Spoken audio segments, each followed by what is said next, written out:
Hi everyone, welcome back to my channel. My name is Melissa and I'm excited to bring you guys this butterfly color pencil tutorial. I'm going to give you guys the run through of my personal process. Today I'm going to be using Faber Castell Polychromos color pencils, and I love them because they blend really well. However, you can use any color pencil that you'd like. I'll also be using tone tan paper because it allows the colors to appear even more vibrant than they already are. And here I have a spare of tone tan paper to create a color chart or color code in order to keep track of what colors I'll be using for this piece. And from top to bottom, I have my eraser, my white color pencil, and my white gel ink pen and sharpener. However, the gel ink pen we're going to use at the very end, so don't worry about the beginning. Now that's all the materials, so let's get into the first step. Firstly, it's important to observe your reference and be aware of what colors you're noticing. Become aware of your dark tones or shadows, your mid-tones and highlights so that you can make good choices while choosing out your color pencils. At this point, I'm observing everything section by section, from the top wings, the bottom wings, and the outlinings of the butterfly, which are the darkest parts. I'm noticing that the top wings have a very deep orange that lean towards red, some light orange, and very little highlights, so I am picking up scarlet red, light cadmium red, dark cadmium orange, and dark chrome yellow. Yes, I know this is a lot of colors. This is my chaotic process. So after I've gathered all my color pencils for the top wings and I feel comfortable with what I have, I begin to observe the lower wings, which I notice have a lot of midtones and highlights, definitely a lot of highlights. So really, this is really just a lot of observation, just being aware of what you're noticing and really just color picking with your eyes. So at this point, I've gathered dark chrome yellow, dark cadmium yellow, cream, light yellow glaze, and light yellow chrome.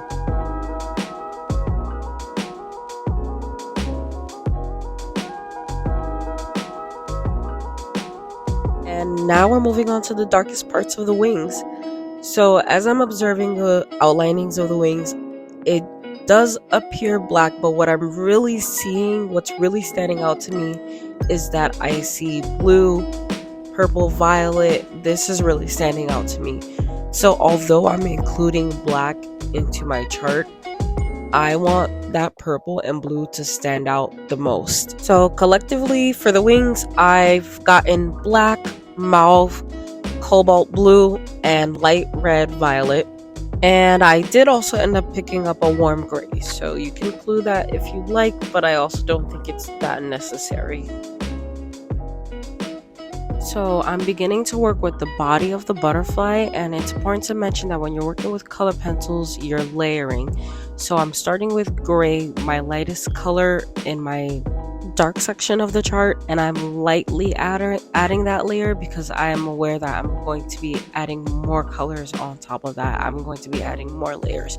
So when you're adding that first base, you want to apply it lightly with a loose hand. And although the body does appear black, I do see some violet shining through, so I want violet to be the base color of the body. After I feel comfortable with the amount of layers that I've added, I go ahead and finalize that layer with black, and it'll have a very opaque look. As I'm looking at my reference, I noticed that the body of the butterfly is a kind of fuzzy, has a little fur-like texture. So as you can see, as I'm doing the lower body of the butterfly, I'm doing strokes of lines instead of trying to blend it and give it a smooth look. As I work on the wings, I lay down my base color lightly as I work from the lightest color to the darkest colors that I chose for the top wings. And as I begin to make my way to the darker colors, I avoid the areas of the wing that are the lightest. That way I don't have a problem trying to get that one part to shine through and be vibrant. You will notice that as I'm layering from lightest to darkest color, I am also going right back to my lightest color to blend in those colors into the paper. And that is why you don't put too much pressure on the first with the first color, your base, because you don't want that color to sink in completely before you've even add in other colors. So if you start to put in too much pressure at the beginning, your paper will be more susceptible to wear and tear at the beginning stages of the drawing.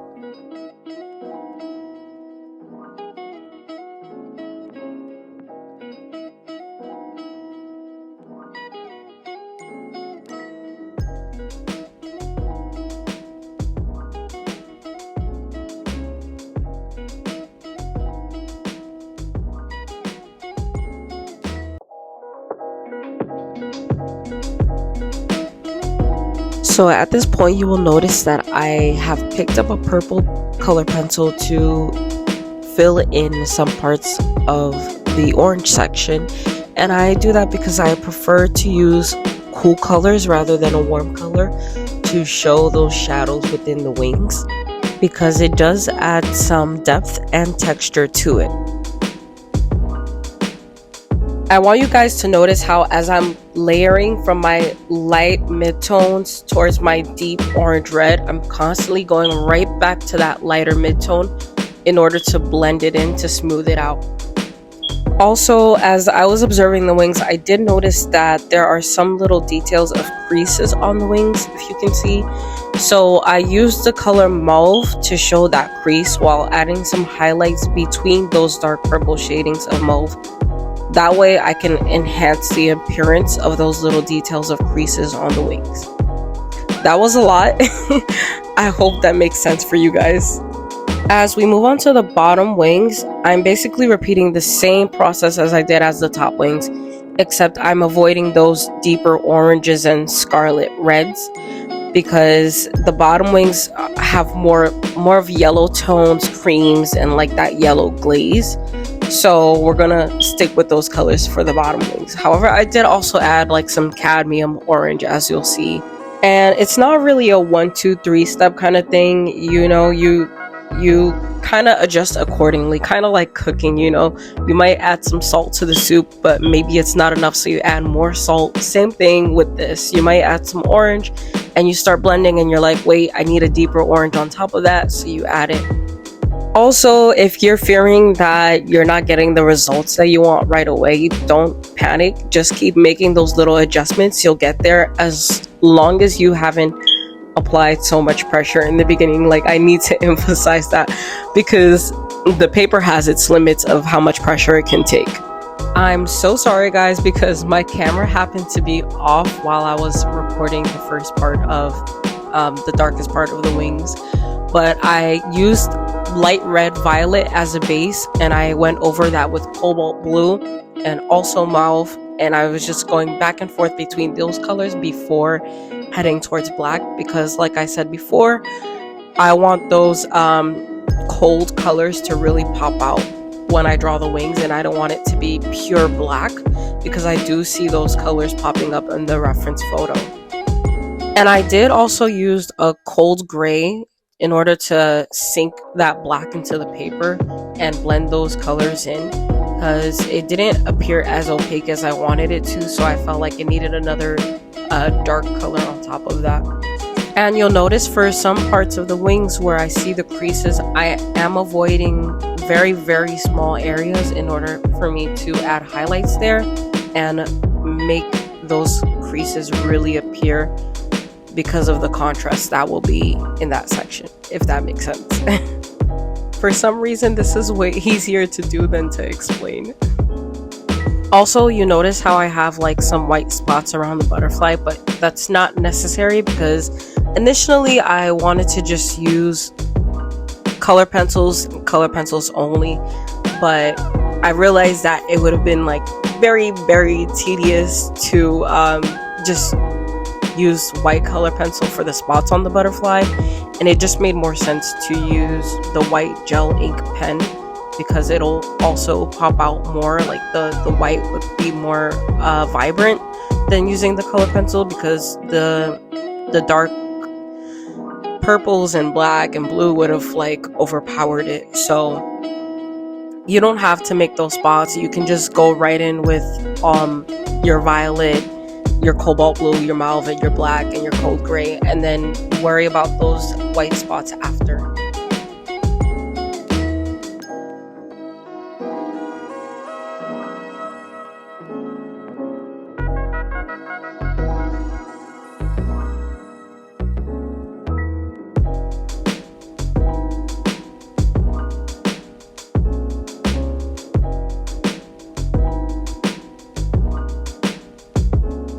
So for the wings, you'll see that I'm basically moving back and forth between cobalt blue, mauve, light red, violet, and cold gray before going in with that black. And even after I go in with that black, I kind of just try to blend that black into the paper even more with either a blue or a mauve.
And as I'm going over with these cool colors, you'll know that I'm also picking up my white pencil to basically mark where my highlights are so that I don't make those areas too dark and have a hard time going back from there.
So when I'm done coloring the dark parts of the wings, I go right back into the orange and the yellow sections of the wings to retouch up the outlinings with light yellow, cream, cadmium, orange, just to make sure that they really pop in case the blue and the mauve may have like stepped over the lines of that section, just to, you know, give it a little touch up. And once I'm done coloring and I feel comfortable with where it's at, I jump into making those dots on the butterfly with my white gel ink pen. And I also take my time with creating this pattern. Don't rush with it. You just observe your reference and carefully follow the pattern. Well, I hope all these tips and advice was helpful for you guys. If you have any requests or recommendations, please leave a comment. I'll take a look at it and I'll get started on a tutorial. And I look forward to creating the next video. Thank you guys.